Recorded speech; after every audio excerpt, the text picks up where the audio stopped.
What is up, my friends? Andrew Mitrich here, and we've got some significant updates, some critical messages coming your way, starting with a powerful declaration from the European Commission. They've just weighed in on the drone incidents, this time, alarmingly, over Belgium. Just last night, authorities in Belgium launched an urgent investigation into the appearance of 15 unidentified drones. These weren't just hovering over some random spot. They were directly above a military base in the eastern part of the country, right near the German border. Reports indicate these drones, after circling the base, supposedly flew off, disappearing across the German frontier. Now here's the kicker, folks. Today, the European Commission didn't mince words.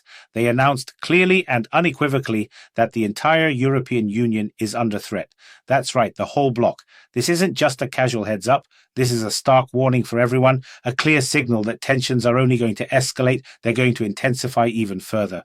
And that, my friends, is a serious situation. I used to work inside a big, well-known media outlet, saw how stories were twisted to fit the narrative, and I walked away. Now I'm independent, I speak freely, and I tell you what really matters. So, if you appreciate this kind of unfiltered analysis, please hit that like button, subscribe to the channel, and consider becoming a sponsor. Your support allows me to keep bringing you the truth, unvarnished and direct every single day. European leaders, meanwhile, just wrapped up their two-day meeting in Copenhagen. And let me tell you, the mood wasn't exactly celebratory. The Danish Prime Minister, Mette Frederiksen, visibly not in a joyous spirit, announced something rather pointed. She declared with absolute certainty that she will not allow one country, and most definitely not Viktor Orban, to make decisions that impact the future of the entire European continent. Now, this statement, believe me, is being discussed with fierce intensity across European news channels today, and for good reason. You see, the European Union's crucial decisions are entirely dependent on the unanimous agreement of its member states. A recent attempt by the President of the European Council, Antonio Costa, to shift the voting rules, to move towards a qualified majority, was met with a firm roadblock. And guess who put up that roadblock? None other than the Hungarian leader Viktor Orban.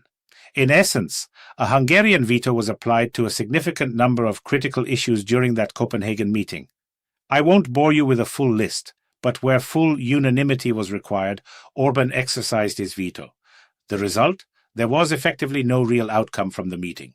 Yes, sometimes that's just how it goes in the corridors of power. But let's pivot for a moment, because today, Germany is celebrating 35 years of unity, the 35th anniversary of the country's reunification, when the German Democratic Republic officially joined the Federal Republic of Germany. And Chancellor Friedrich Merz decided, amidst these celebrations, to issue a powerful call for monumental changes across the nation. Let us dare to start all over again, he urged his fellow citizens. The head of the federal government underscored the undeniable truth that Germany is navigating through some exceptionally challenging times right now. The ongoing devastating war in Ukraine, the strained relations with the United States of America, and the mounting economic difficulties, coupled with Germany's own internal uncertainties, are all factors at play.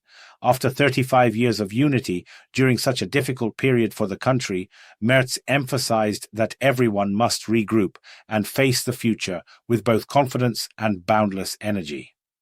A positive outlook, he stressed, has the power to unleash incredible strength, while pessimism and constant complaining are nothing more than a colossal waste of vital energy. Beyond that, the Chancellor issued a stark challenge to the German people.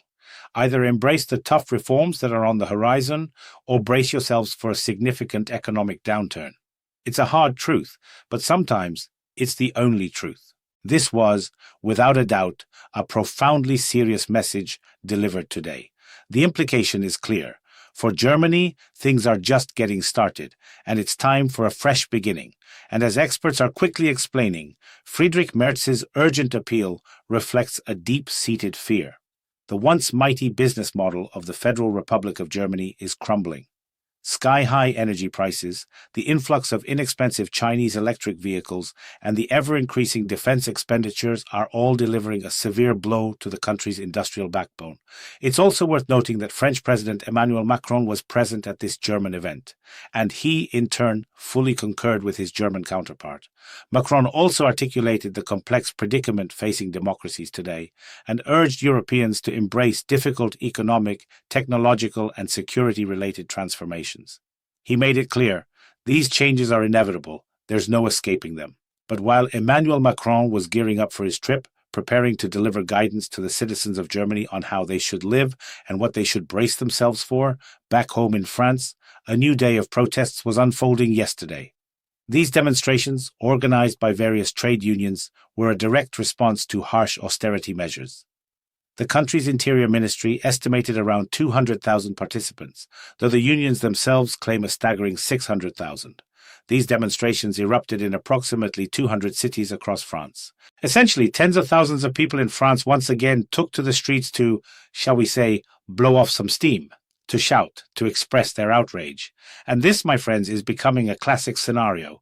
To maintain order, reports indicate that around 76,000 police officers were deployed. So we'll be watching very closely to see how these events continue to unfold. The unions, for their part, are clearly intent on maintaining pressure on President Emmanuel Macron and his new Prime Minister Sébastien Lecornu, who is still in the process of forming his government. Lecornu, alongside Macron, faces the daunting task of bringing the state finances of the Eurozone's second-largest economy under control. And let me tell you, that's no small feat. The next steps from France are being meticulously observed by its European Union partners, by rating agencies, and by the financial markets alike. Everyone is watching, everyone is looking towards France. And we must also add, the interception of a flotilla carrying activists by Israel has also ignited widespread protests. In the French capital, trade unions initially demonstrated against the potential imposition of severe austerity measures, but these actions quickly transformed into demonstrations of solidarity with Palestinians. French citizens marched wearing T-shirts emblazoned with the slogan "Free Palestine," and in Rome, Palestinian flags were seen waving prominently around the Colosseum. The demonstrators demanded that the government of Giorgia Meloni and the broader European community exert greater pressure on the Israeli authorities. Similarly, in Barcelona, protesters blocked several bustling roadways, and there were even clashes between the demonstrators and law enforcement personnel. Then, in Warsaw, the capital of Poland, protesters encircled the Polish Ministry of Foreign Affairs building, spraying paint and even breaking windows. A truly dramatic turn of events. In Athens, protests also devolved into civil unrest. But this wave of indignation wasn't confined solely to Europe, and I want you to pay close attention to this. The president of Mexico demanded the immediate release of the activists and the opening of borders for aid to Gaza. And in Rio de Janeiro, Brazilians expressed their disagreement in the vibrant spirit of Carnival. Representatives of non-governmental organizations, and these are crucial words, along with students, beat drums and sang songs, advocating for the release of 11 of their fellow citizens. But here's the most unusual detail of all. No humanitarian aid was found on Greta Thunberg's flotilla, bound for Gaza. According to Israel's Ministry of Foreign Affairs, after the flotilla was intercepted by Israeli naval forces, Israeli police, upon inspecting the vessels, could not discover any aid whatsoever. The conclusion drawn is a provocative one. The protest flotilla was conceived solely to generate headlines and capture the attention of millions across social media platforms. It makes you wonder, doesn't it? What's the real agenda when these events unfold? Now, let's turn our attention to the latest dispatches from the United States of America. There, President Donald Trump has, in effect, declared war on the cartels operating in the Caribbean region. The government has also stated that the United States is now in a state of armed conflict with these cartels. This particular phrasing, as experts are quick to point out, carries incredibly serious implications. It means that Donald Trump has de facto legalized large-scale military actions against these cartel operations. The United States of America now possesses the authority to eliminate opponents, even in scenarios where they do not pose an immediate threat. Furthermore, these individuals can be detained indefinitely without the benefit of a trial. Up until now, those engaged in the unauthorized movement of controlled substances were generally considered criminals, entitled to a fair trial, legal representation, and so on. But now, President Trump has justified these intensified measures as a necessary protection for Americans, aiming to bring complete order to the United States. It's a significant shift in policy, and the implications are vast. It's certainly a bold move, and we will watch its unfolding with a critical eye, as always. In this confrontation, it is understood that the United States authorities will prevail, adding yet another victory to their ledger, and this will undoubtedly be announced soon. But let's set aside these complex matters for a moment. There are still some intriguing developments today, not without their own significance, that speak volumes. Among them, one particular revelation sheds light on the stance of the Pope. At a recent climate event, Pope Leo XIV, unexpectedly for many, openly criticized those who mocked the critical issue of climate change. And in a move that truly surprised a lot of people, Pope Leo XIV actually blessed a block of ice as a powerful symbol of the battle against global warming. Naturally, not everyone was prepared for such a turn of events, but one person who openly admired the Pope above all others was Arnold Schwarzenegger, whom we all know so well. Arnold was truly impressed that Pope Leo XIV is so committed to addressing climate change, seeing him as a true hero of our time, almost like an action hero, if you will.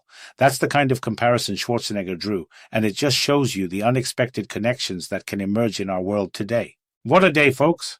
From the drones over Belgium to the political maneuvers in Copenhagen and Germany, the massive protests spilling across Europe, the dramatic shift in US policy towards cartels, and even the Pope blessing a block of ice, it's clear the global landscape is constantly in motion. We've seen a clear warning from the EU about escalating threats, the deep divisions within the bloc highlighted by Orban's veto, and Germany's bold call for sweeping reforms amidst its own challenges. France continues to grapple with internal unrest, exacerbated by global solidarity movements, while the true nature of certain humanitarian efforts comes under scrutiny.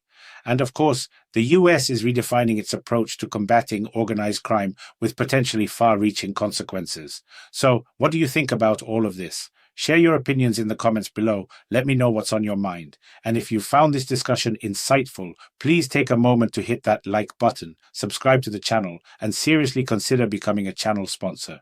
Your generous support is what makes this independent analysis possible, allowing me to bring you these crucial perspectives every single day. Believe me, there's always more to uncover. Until next time, stay vigilant, stay informed, and I wish you all the very best.